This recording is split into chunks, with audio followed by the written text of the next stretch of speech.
ये कहानी सृष्टि के आरंभ की है, जब न समय था, न दिन रात, न आकाश, न पृथ्वी। सब और केवल एक अनंत शांति थी। उसी नीरव सागर में भगवान विष्णु योग निद्रा में लेटे हुए थे। जब समय ने अपनी गति पकड़ी, तब उनके नाभि से एक सुंदर दिव्य कमल प्रकट हुआ।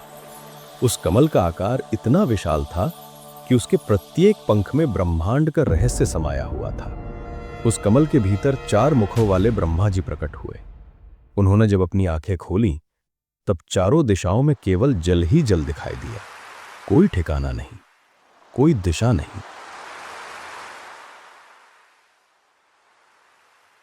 ब्रह्मा जी ने सोचा, मैं कौन हूं, ये कहां हूं और ये जल किसका है?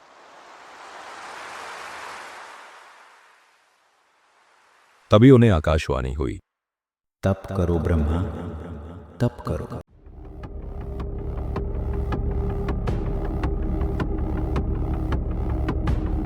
उन्होंने दीर्घकाल तक तप किया और उसी तप के प्रभाव से सृष्टि की रचना की।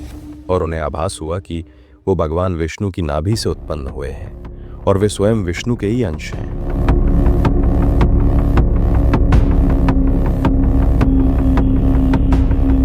परंतु कालांतर में ब्रह्मा जी के मन में अहंकार उत्पन्न हुआ।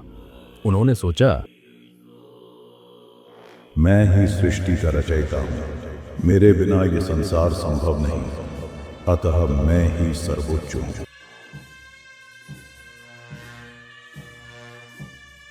उनकी ये भावना बढ़ती गई। तभी भगवान विष्णु प्रकट हुए, शंख, चक्र, गदा, पद्म धारण किए हुए, शांत और तेजस्वी रूप में। ब्रह्मा जी ने विष्णु जी से कहा, ब्रह्मण, सृष्टि की रचना तो तुम्हारे द्वारा हुई है, परंतु उस शक्ति का स्रोत मैं हूं। अहंकार में मत बहो। यदि तुम मुझसे बड़े हो तो सिद्ध करो।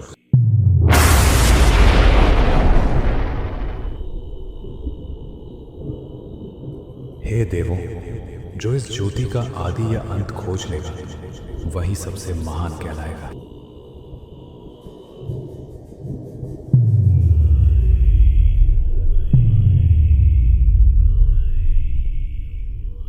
मैं इसका शीर्ष खोजूंगा। मैं इसका मूल ढूंढने जाता हूं। तब विष्णु जी नीचे की ओर गए और ब्रह्मा जी ऊपर की ओर उड़ चले। विष्णु जी बहुत नीचे गए, पर अंत नहीं मिला। वे लौट आए और स्वीकार किया, परंतु ब्रह्मा जी को अहंकार था। वे ऊपर गए और एक केतकी का पुष्प देखा जो ज्योति से गिर रहा था। उन्होंने उस पुष्प से कहा कि वो गवाही दे कि ब्रह्मा जी ने ज्योति का शिखर पा लिया है।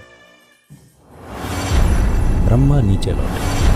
विष्णु ने विनम्रता से कहा, मैं इसका अंत नहीं पा सका, ये अनंत है।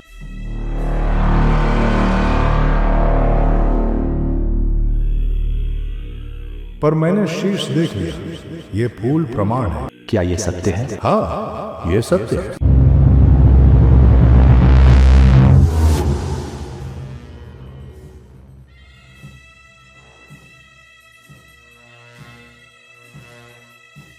ब्रह्मा, तुमने असत्य कहा, इसलिए इस लोक में तुम्हारी पूजा नहीं होगी। केतकी, तुम झूठ की साक्षी बनी, इसलिए तुम मेरी पूजा में वर्जित रहोगी। हे विष्णु, तुमने सत्य स्वीकारा, इसलिए तुम सदा पूज्य रहोगे।